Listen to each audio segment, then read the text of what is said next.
Elle fut contrainte de faire la vaisselle lors d'un bal, ignorant que son mari était un millionnaire, propriétaire du manoir. Avant de nous plonger dans cette histoire, dites-nous de quelle ville vous nous suivez. Bonne lecture. Dans les cuisines d'un palais parisien, Natalia Duval savonnait abondamment les assiettes, tandis que dans la grande salle, les invités riaient et buvaient sous les lustres de cristal. Pour eux tous, elle n'était qu'une autre domestique, invisible au milieu du luxe. Personne ne se doutait que cette femme, sous leurs yeux, était l'épouse du propriétaire du manoir. Et cette même nuit, elle allait leur donner une leçon qu'ils n'oublieraient jamais. 2 ans plus tôt, Natalia avait épousé Marc Tudol, un entrepreneur visionnaire qui avait bâti de toutes pièces une entreprise de technologie d'éclairage. Le monde le connaissait comme un magnate de l'innovation, un homme habitué à gérer des millions lors de transactions internationales. Mais pour elle, il n'était que Marc, l'homme qui la regardait toujours comme si elle était la chose la plus précieuse de sa vie. Ce n'était pas la fortune qui les avait liés. Natalia l'avait rencontré dans un petit café de Londres, alors qu'il travaillait sur son ordinateur portable comme un client anonyme ordinaire. Au fil des rires et des conversations spontanées, ils avaient découvert un lien qui n'avait rien à voir avec le luxe. Marc ne s'était jamais vanté de sa richesse, et elle ne l'avait jamais apprécié pour cela. Même après le mariage, Natalia préférait rester dans l'ombre. Pendant que Marc assistait à des réunions d'affaires ou à des dîners de bienfaisance, elle s'occupait d'un refuge pour animaux dans son quartier, prenant soin de chiens et de chats abandonnés. Une vie simple, paisible et heureuse. Mais cette nuit était spéciale. Marc avait organisé un bal annuel à Paris pour collecter des fonds pour les hôpitaux pour enfants. Il avait préparé l'événement dans les moindres détails pendant de nombreux mois et était enthousiasmé par son importance. Le palais était rempli de politiciens, d'hommes d'affaires et de femmes du monde célèbre. Tous jouissaient du luxe de la nuit, qui, en théorie, était conçu pour aider les enfants.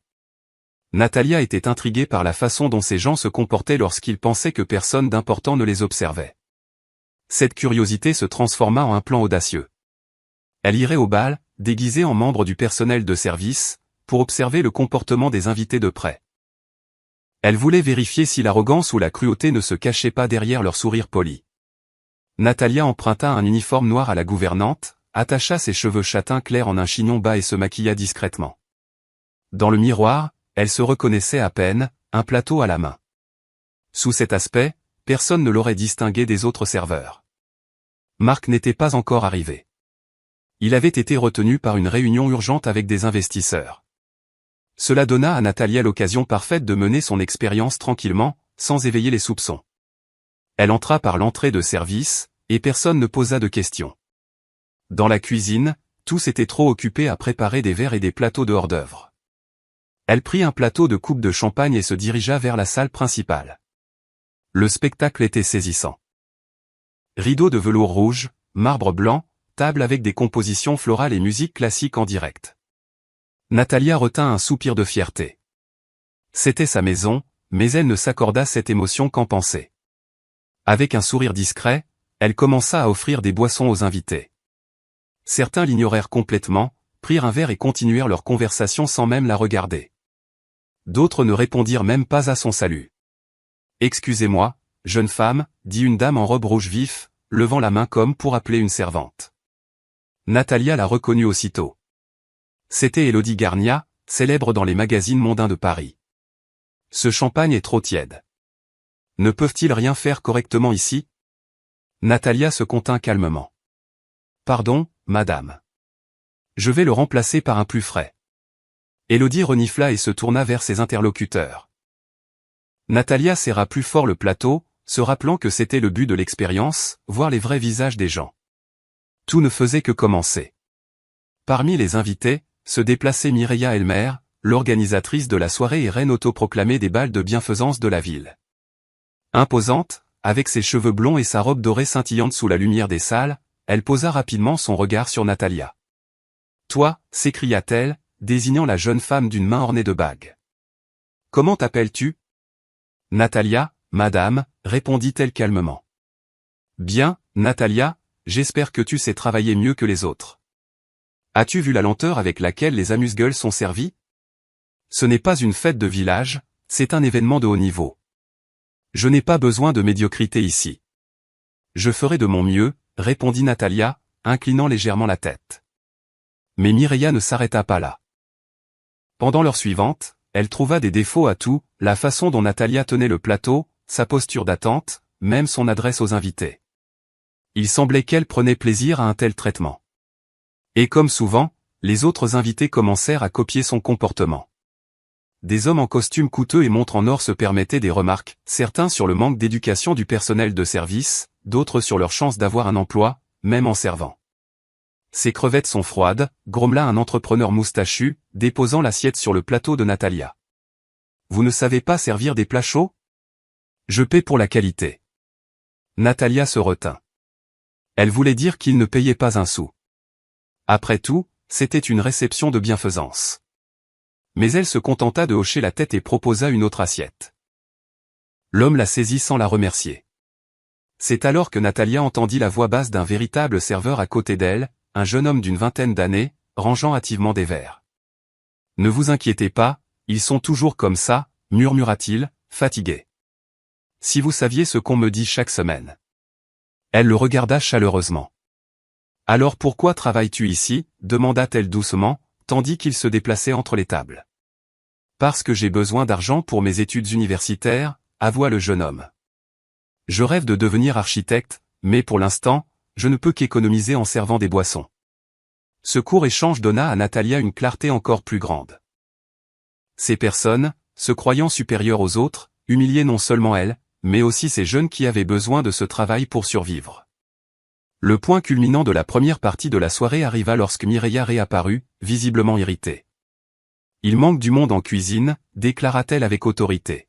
« Toi, Natalia, va faire la vaisselle. » Natalia la regarda, stupéfaite. « J'ai été engagée pour servir, madame, pas pour faire la vaisselle. » Mireia plissa les yeux. « Écoutez-moi, ma chère. Ici, vous faites ce que je dis.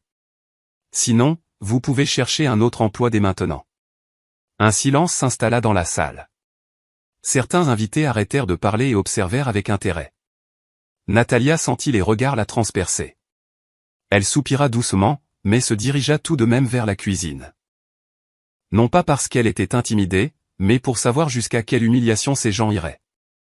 L'évier était rempli à ras-bord. Des montagnes d'assiettes et de verres menaçaient de tomber. Elle retroussa ses manches et commença à faire la vaisselle.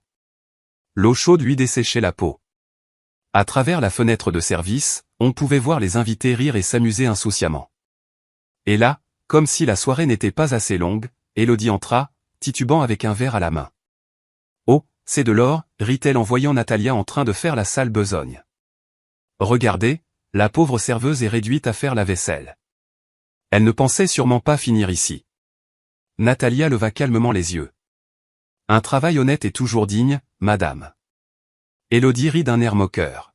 « Mais le travail honnête est ce que font ceux qui n'ont ni assez de talent, ni assez de beauté. Je parie que tu es une ratée qui n'a droit qu'à une minuscule petite chambre. » Mireia lui fit un signe de tête avec cruauté. « C'est exactement ça. Des gens comme toi ne vont jamais très loin. C'est le maximum pour toi. » Natalia serra les lèvres. Elle savait que la patience a des limites, et les siennes allaient bientôt être atteintes. Natalia garda les mains dans l'eau chaude, tandis que les mots d'Élodie et de Mireia résonnaient dans sa tête. Elle n'était pas tant blessée pour elle-même que par la réalisation que pour ces femmes, un travail modeste semblait vraiment humiliant. La salle devenait plus bruyante. Les invités continuaient de danser, de rire, de discuter de voyages, d'affaires et d'héritage, sans se douter de ce qui se passait dans la cuisine. Mireia revint d'un pas assuré, observant attentivement chaque mouvement de Natalia. « Tu laves trop lentement » dit-elle sèchement. « Si tu n'apprends pas à travailler vite, tu ne survivras pas dans ce métier. » Natalia prit une profonde inspiration. « Je vais essayer d'accélérer, madame. » L'organisatrice se pencha délibérément pour que tout le monde entende. « Non, ma chère, ce n'est pas une question d'effort, c'est une question de capacité. » « Et tu n'en as pas » Élodie rit de nouveau. « Des capacités pour faire la vaisselle. Incroyable. Il faut sans doute naître avec un talent pour ça aussi. » Natalia ferma les yeux un instant, retenant sa réponse. Elle se rappela que le moment n'était pas encore venu. Son plan était de tenir bon, d'observer et de laisser la vérité se révéler d'elle-même. À ce moment, le jeune serveur s'approcha pour déposer une pile de verres. Il la regarda avec compassion. Tout va bien, demanda-t-il doucement. Oui, tout va bien, répondit Natalia calmement. Merci de t'inquiéter. Élodie entendit cela et ne tarda pas à lancer une autre pique. Quelle mignonnerie, les serveurs se protègent les uns les autres. On voit bien que vous êtes une famille de médiocres. Le jeune homme rougit, baissa la tête et partit sans dire un mot. Natalia sentit quelque chose se briser en elle. Il était douloureux de voir des gens humilier d'autres personnes qui travaillaient simplement pour survivre. Avant qu'elle ne puisse faire quoi que ce soit, une voix forte retentit dans la salle principale. « Excusez-moi, quelqu'un a vu ma femme. Je cherche Natalia. » Le cœur de Natalia bondit. Elle aurait reconnu cette voix partout. Marc était revenu. Mireia et Élodie se regardèrent, confuses. Sa femme, murmura l'organisatrice. Et il n'y a aucune Natalia parmi les invités ici. Les pas de Marc s'approchèrent rapidement de la cuisine. La seconde suivante, il apparut dans l'embrasure de la porte, dans un costume bleu impeccable, le front plissé. En la voyant en uniforme noir, les mains mouillées, il fut d'abord surpris, puis inquiet. « Natalia, qu'est-ce que tu fais là? Pourquoi es-tu habillée comme ça ?» demanda-t-il, incrédule. Elle sourit calmement. « Salut, mon chéri. Je fais juste plus ample connaissance avec nos invités. » Dans la confusion, une étincelle de compréhension traversa le visage de Marc pendant une seconde. Il regarda Mireia et Élodie, figés, incapables de comprendre ce qui se passait. « Vous voulez dire, prononça-t-il d'une voix menaçante, que vous avez forcé ma femme à faire la vaisselle dans notre propre maison. » Un silence absolu s'installa dans la salle. Des invités curieux, attirés par le ton élevé, commencèrent à se rassembler près de la porte. Mireia fit un pas en avant, trébuchant, « Monsieur Duval, je ne savais pas. » Elle s'est présentée comme membre du personnel. Marc la regarda d'un air froid. Et même si c'était le cas, cela justifie-t-il l'humiliation? Élodie tenta d'intervenir, titubant sous l'effet du champagne. Je ne savais pas quelle était votre épouse. Ce n'était que des blagues. Natalia s'essuya les mains et se redressa. Ce n'était pas des blagues, Élodie. C'était du mépris. Et cela fait mal de voir tant de gens rire avec vous. La jeune femme, blême en une seconde, ne trouvait pas ses mots. Marc prit doucement la main de Natalia et la souleva. « Permettez-moi de vous présenter officiellement, » annonça-t-il à l'assemblée.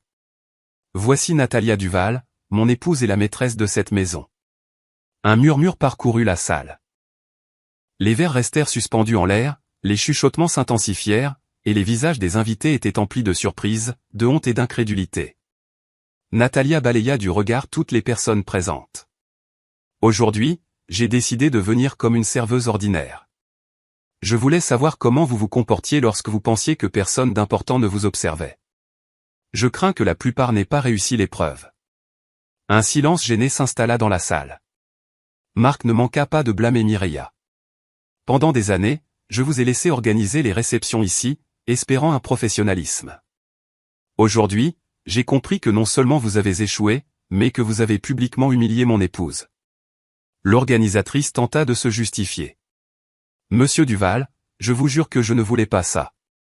Je voulais juste maintenir l'ordre. » Natalia l'interrompit. « L'ordre ne se construit pas sur le mépris, mais sur le respect. » Élodie tenta de se cacher discrètement derrière la foule, mais Marc l'arrêta du regard.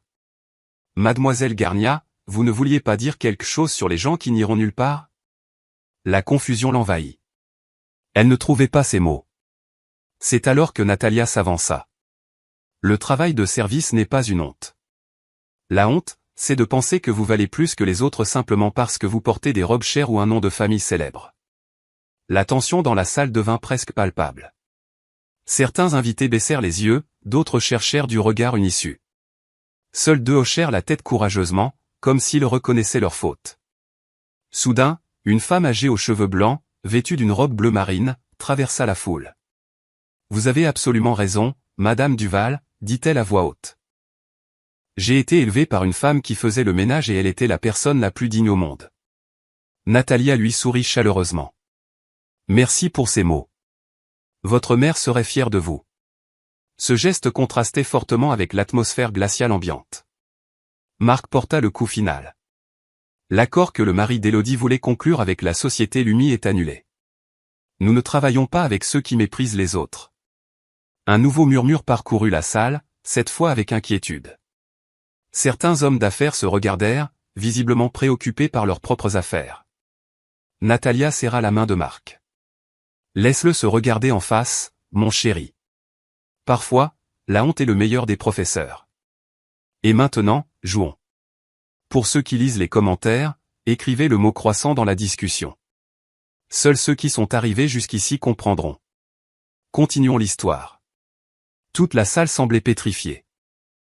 Les regards des invités oscillaient entre Marc, Natalia, Mireia et Élodie. Personne ne savait quoi faire ensuite. Les verres étaient toujours levés, mais l'envie de boire avait disparu. Non, non, il ne faut pas aller jusqu'à de telles extrémités, tenta de dire Mireia d'une voix tremblante. Nous pouvons tout expliquer en privé. L'intimité a pris fin au moment où vous avez décidé d'humilier ma femme devant tout le monde, répondit Marc fermement. Deux hommes d'affaires se regardèrent avec malaise et reculèrent vers les murs, comme s'ils cherchaient à se distancier du scandale. Natalia, cependant, ne perdit pas son sang-froid. Elle fit quelques pas vers le centre de la salle et s'adressa à tous. Ce soir, j'ai vu comment on se moquait de moi, comment on me traitait comme si je n'étais rien. Mais ce qui me blesse le plus, c'est l'idée que si une autre personne avait été à ma place, quelqu'un qui dépend réellement de ce travail pour nourrir sa famille, elle aurait été traitée de la même manière, voire pire. Un murmure parcourut la salle. Quelqu'un baissa la tête de honte. D'autres croisèrent les bras, faisant semblant d'être indifférents.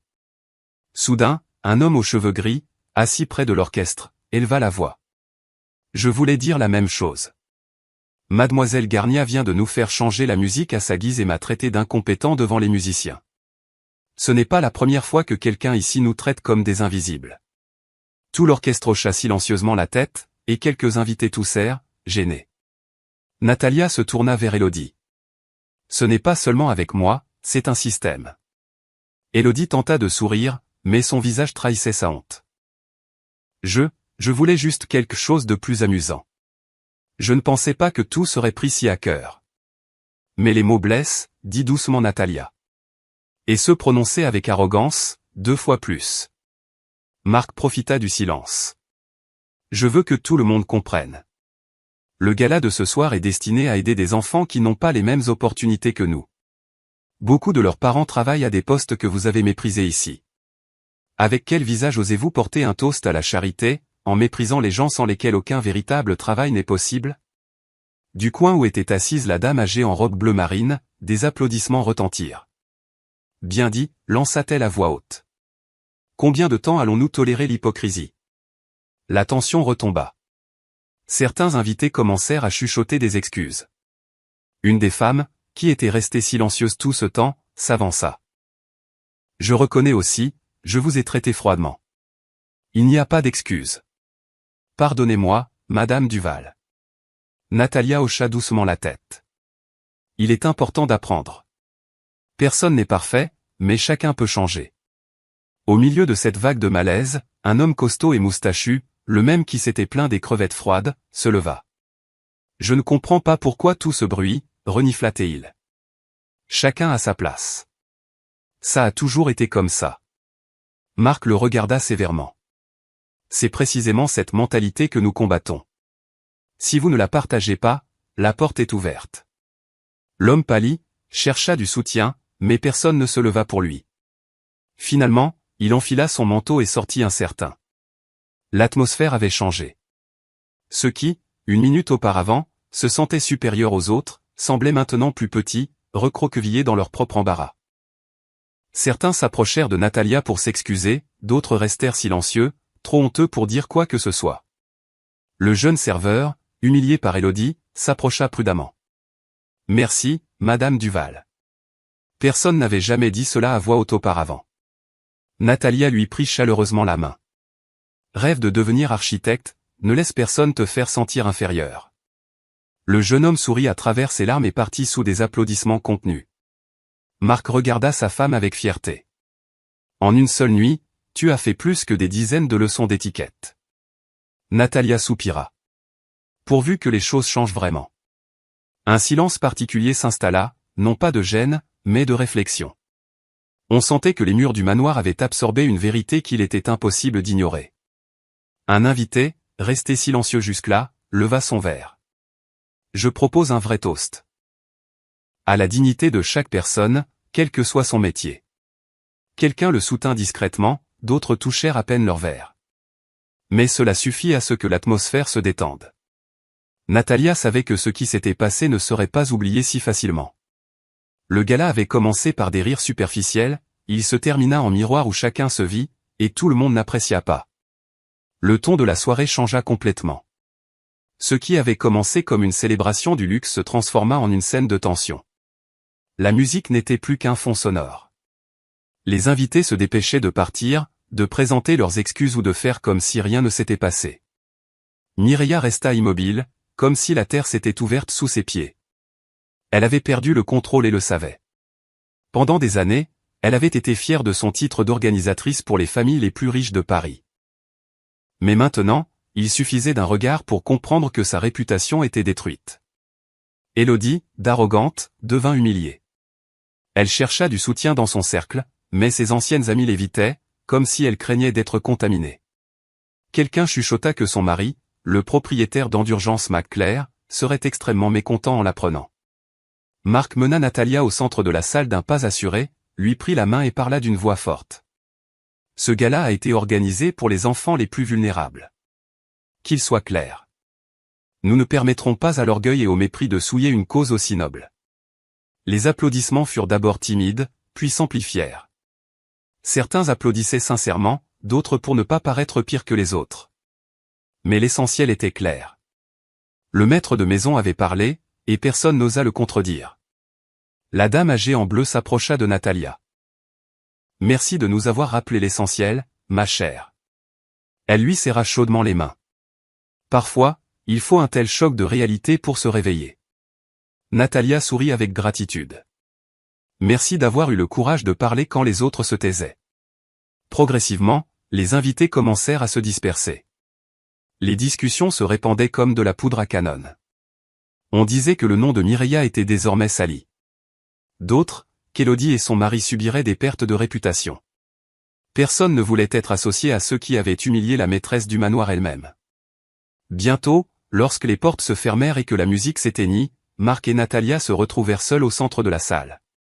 Elle prit une profonde inspiration, comme si elle se débarrassait de tout le poids de la nuit. « Je ne pensais pas que ce serait si difficile », avoua-t-elle, se serrant les épaules. Il y a eu des moments où j'ai voulu tout laisser tomber, enlever ce tablier. Marc la serra tendrement dans ses bras. Mais tu as tenu bon. Cela témoigne de ta force. Elle enfouit son front dans son épaule. Ça m'a fait mal de voir comment il traitait le jeune serveur, le chef d'orchestre, quiconque qu'il considérait comme inférieur. Ce n'est pas seulement ma situation. C'est la vie de beaucoup de gens. Et cette nuit, grâce à toi, beaucoup ont été forcés de se regarder dans le miroir, répondit Marc. Ils restèrent silencieux, écoutant leur propre écho dans la salle vide. Au-delà des fenêtres, Paris brillait comme si de rien n'était, mais à l'intérieur du manoir, quelque chose avait changé. Le matin, les journaux affichaient des titres scandaleux. La maîtresse du manoir s'est fait passer pour une serveuse et a arraché le masque de l'hypocrisie de l'élite parisienne. D'autres écrivaient, des millions de contrats menacés après le scandale du dîner de bienfaisance. Les photos des journalistes et des réseaux sociaux devinrent virales. Natalia en uniforme noir faisant la vaisselle, puis révélant son identité. Le contraste était si saisissant que tout le monde en parlait. La réputation de Mireia s'effondra en quelques heures. Plusieurs familles annoncèrent publiquement qu'elles ne feraient plus appel à ses services. Parmi les organisateurs, son nom devint synonyme d'arrogance. Élodie et son mari n'eurent pas plus de chance. Après l'annulation du contrat avec les technologies Lumi, d'autres entreprises se joignirent au boycott. En quelques semaines, Investissement Mantelet commença à perdre d'importants contrats. Ce qui aurait été une bagatelle auparavant se transforma en crise pour la famille Garnia. Natalia, cependant, ne se réjouissait pas du malheur des autres. En buvant son café avec Marc dans la cuisine, elle remarqua doucement. Leur douleur ne me réjouit pas. Je voulais juste leur montrer ce que c'est que d'être de l'autre côté. Marc lui caressa la main. Ce n'est pas ta faute. Chacun est responsable de ses actes. Tu as seulement montré la vérité. Elle soupira.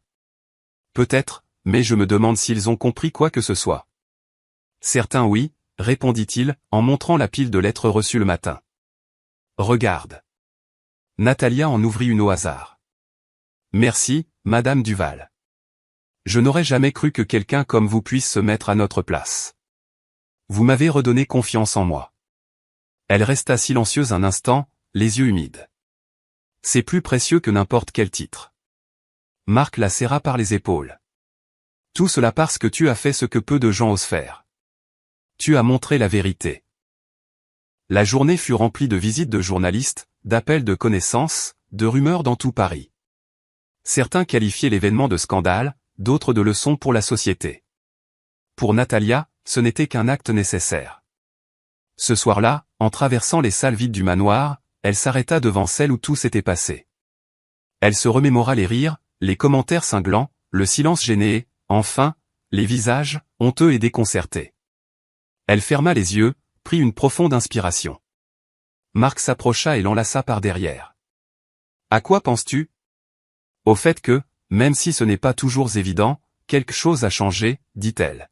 « Pas tout le monde, mais certains ont compris.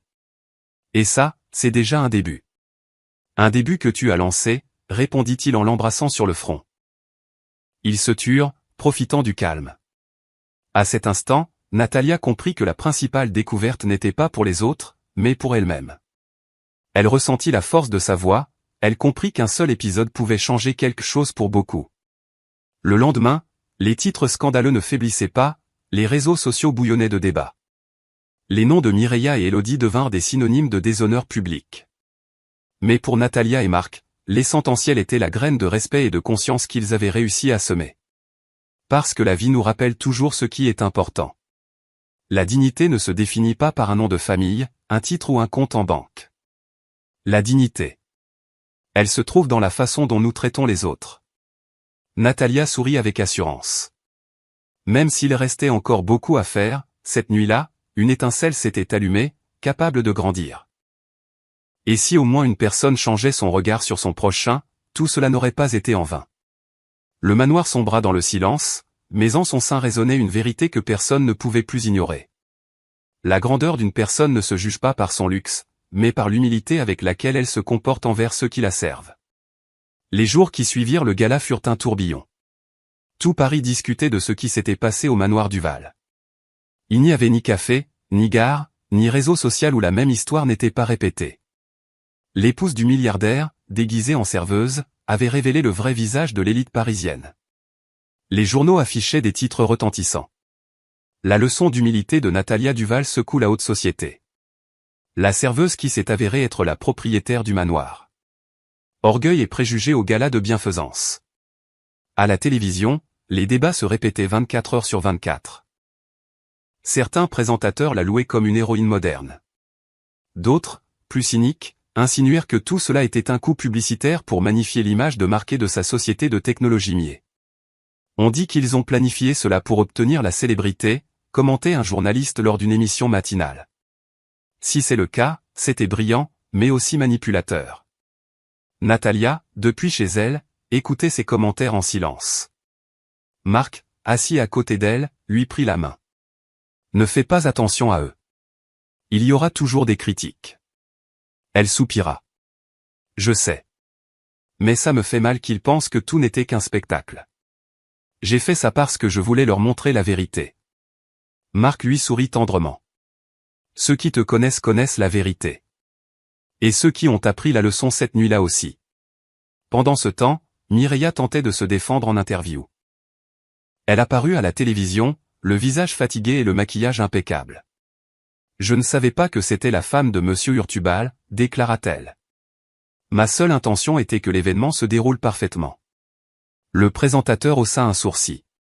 Et cela justifie-t-il que vous ayez forcé une prétendue serveuse à faire la vaisselle devant tout le monde ? Mireia se troubla et changea de sujet. En quelques minutes, sa défense se transforma en un aveu indirect de culpabilité. Les réseaux sociaux ne firent aucune pitié, les commentaires la raillaient, et sa réputation s'effondra définitivement. Élodie n'eut pas plus de chance. Les larmes aux yeux, elle publia une vidéo dans laquelle elle tentait de s'excuser. J'ai trop bu cette nuit-là. J'ai dit des choses que je n'aurais pas dû dire, balbutia-t-elle. Si j'ai offensé quelqu'un, je le regrette. Les internautes réagirent durement. Ce n'est pas l'alcool, c'est ton vrai caractère, commenta quelqu'un. Les masques tombent quand les gens pensent que personne ne les observe, écrivit un autre. Au milieu de tout ce bruit, Natalia reçut des centaines de messages de soutien, lettres manuscrites, courriels, publications sur les réseaux sociaux. Beaucoup provenaient de travailleurs ordinaires, cuisiniers, nettoyeurs, infirmières, chauffeurs. Merci de nous avoir montré que notre travail a de la valeur, disait une lettre signée par une serveuse de Bordeaux. J'ai aussi ressenti le mépris des riches, et vous voir à ma place m'a donné de la force, écrivit un concierge de Marseille. Natalia lut attentivement chaque message. Certains la touchèrent aux larmes. Marc, tu vois ça? Elle lui montra une lettre. Il dit qu'après m'avoir vu, il a osé exiger de meilleures conditions de travail. Il la serra par les épaules. Ce sont les fruits de ton courage. Mais la polémique ne s'arrêta pas là. Une importante chaîne de télévision l'invita à une interview en direct. Marc hésitait à accepter l'invitation. Il craignait qu'on essaie de la manipuler, mais Natalia était résolue. Je ne veux pas me cacher. Si je peux vraiment transmettre un message, je dois le faire moi-même. Le studio était éclairé par d'intenses projecteurs. Devant elle, le présentateur, un homme connu pour son style incisif, commença sans détour. Madame Duval, certains disent que ce que vous avez fait était une mise en scène, que vous déguiser en serveuse n'était rien de plus qu'une astuce pour générer des titres. Que répondez-vous à ces accusations? Natalia le regarda calmement. Je n'ai pas besoin de titres. Je vis tranquillement, loin des caméras. J'ai fait cela parce que je voulais montrer comment nous traitons ceux que nous considérons comme invisibles. Et ce que j'ai vu cette nuit-là a été douloureux, mais nécessaire. Le présentateur tenta de la presser. Mais ne trouvez-vous pas cruel de mener une expérience avec des gens qui ont fait confiance à un gala respecté? Cruel, répondit Natalia d'une voix ferme, c'est d'humilier un serveur qui veut juste travailler. C'est ça qui est cruel. Cruel, c'est de mépriser le chef d'orchestre devant ses musiciens. Cruel, c'est de regarder quelqu'un comme s'il n'existait pas, simplement parce qu'il vous apporte un verre. Je n'ai pas provoqué ces actes, ils étaient déjà là. Je me suis simplement mise dans un endroit où tout le monde pouvait les voir. Un silence s'installa instantanément dans le studio. Même le présentateur sembla à court d'arguments. Quelques secondes plus tard, il murmura « Vous avez un point de vue ». L'émission devint virale. Le calme et la conviction de Natalia en firent un symbole d'honnêteté. Des milliers de commentaires la qualifièrent de voix des invisibles. De retour à la maison, Marc l'attendait avec un sourire fier. Tu as été parfaite. Non seulement tu as fermé des bouches, mais tu as ouvert des yeux. Natalia s'effondra sur le canapé, fatiguée mais satisfaite. J'espère que cela ne restera pas de belles paroles. Je veux que les gens s'en souviennent la prochaine fois qu'ils verront un travailleur du service. Marc la serra dans ses bras. Crois-moi. Tu as déjà semé la graine. Cette nuit-là, tandis que Paris dormait, Natalia comprit que ce qui avait commencé comme une expérience personnelle s'était transformé en un mouvement bien plus grand qu'elle ne l'avait imaginé. Quelques semaines passèrent et la tempête médiatique commença à s'apaiser. Cependant, l'écho de ce qui s'était passé à Paris continuait de résonner. Dans les rencontres mondaines, dans les cafés de quartier et dans les universités, on parlait de la leçon des Duval. Certains l'utilisaient comme un exemple d'humilité, d'autres comme un avertissement sur ce qui arrive quand on sous-estime les autres. Natalia et Marc reçurent une invitation à assister à un gala de bienfaisance à Marseille. Au début, ils hésitèrent, craignant que la soirée ne se transforme en un nouveau spectacle, mais ils finirent par accepter. Ils voulaient s'assurer que quelque chose avait changé après ce qui s'était passé. La salle choisie était moins imposante que leur manoir parisien, mais elle était décorée avec goût. Dès leur arrivée, Natalia remarqua la différence. Les serveurs étaient accueillis par des sourires. Certains invités remerciaient pour chaque verre, et même les chefs d'orchestre se présentaient sous des applaudissements respectueux. Tu le remarques, murmura Marc, se penchant vers elle. Oui, répondit Natalia. Il semble qu'ils aient vraiment appris. Parmi les visages familiers, Natalia en reconnut plusieurs de ceux qui avaient été à son gala. Cette fois, ils s'approchèrent pour la saluer avec humilité. Une femme, qui l'avait ignorée auparavant, dit doucement « Merci pour ce que vous avez fait ». Depuis cette nuit-là, J'essaie de me souvenir que chaque personne mérite le respect. Natalia sourit.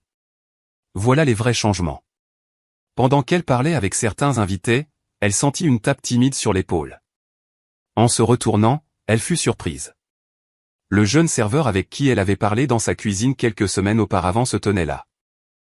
Il était vêtu d'un simple costume, pas d'un uniforme. « Toi » s'exclama Natalia, incrédule. Le jeune homme sourit nerveusement. « J'ai obtenu une bourse pour étudier l'architecture à Marseille. L'un des entrepreneurs qui était à votre gala m'a retrouvé après et m'a offert son soutien. Il a dit qu'il ne pouvait pas effacer ce qu'il avait fait cette nuit-là, mais qu'il voulait se racheter en m'aidant. » Les yeux de Natalia se remplirent de larmes. « Je suis si heureuse. Tu ne sais pas à quel point je suis fier de toi. » Le jeune homme inclina la tête respectueusement. « Cela ne serait pas arrivé si vous n'aviez pas enfilé cet uniforme. Je n'oublierai jamais ce que vous avez fait. » Marc, qui écoutait la conversation, posa une main sur l'épaule du jeune homme. « Travail dur. Un jour, nous construirons quelque chose ensemble. » Le jeune homme hocha la tête avec émotion et s'éloigna, laissant Natalia le cœur rempli. La nuit se déroula dans une atmosphère différente de celle du gala parisien. Il n'y avait pas d'arrogance, seulement un esprit de réflexion. Les discours parlaient d'égalité, de respect, de la façon dont la vraie charité commence par de petits gestes. À un moment donné, le présentateur de l'événement demanda à Natalia de dire quelques mots. Elle ne l'avait pas prévu, mais elle se leva et se dirigea avec assurance vers le podium. « Récemment, j'ai vécu une expérience qui m'a bouleversée, dit-elle d'une voix claire. J'ai enfilé l'uniforme d'une serveuse et j'ai découvert comment certains traitent ceux qu'ils considèrent inférieurs. C'était douloureux, mais aussi instructif. Ce que j'ai compris, c'est que le respect ne se prêche pas par des discours ou des millions de dons. Le respect se démontre au quotidien, lorsque nous saluons celui qui nous apporte une tasse de café, lorsque nous remercions celui qui nettoie le sol sur lequel nous marchons, lorsque nous traitons chaque personne avec dignité. » Des applaudissements sincères emplirent la salle. Natalia souriait, un instant, comprit qu'elle ne parlait pas seulement aux personnes présentes, mais à tous ceux qui, dans un coin du pays, suivaient attentivement son histoire. À la fin du gala, alors qu'ils marchaient ensemble vers la voiture, Marc lui dit doucement, « Comprends-tu ce que tu as accompli ? Sans le vouloir, tu es devenu une source d'inspiration. » Natalia le regarda avec tendresse. « Je ne sais pas si je suis une inspiration. Je sais seulement que si mes actions ont aidé à changer au moins une vie, alors tout en valait la peine. » Marc lui caressa le visage. « C'est précisément là que réside la force d'une personne comme toi, guidée par l'exemple. » Sur le chemin de l'hôtel, Natalia contemplait la mer éclairée par la lune. Elle ressentait la paix.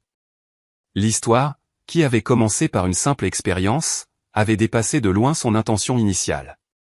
Et dans son cœur, elle comprit que la vraie richesse ne réside pas dans le luxe, pas même dans un manoir parisien, mais dans le fait de semer le respect là où il n'y avait auparavant que de l'orgueil.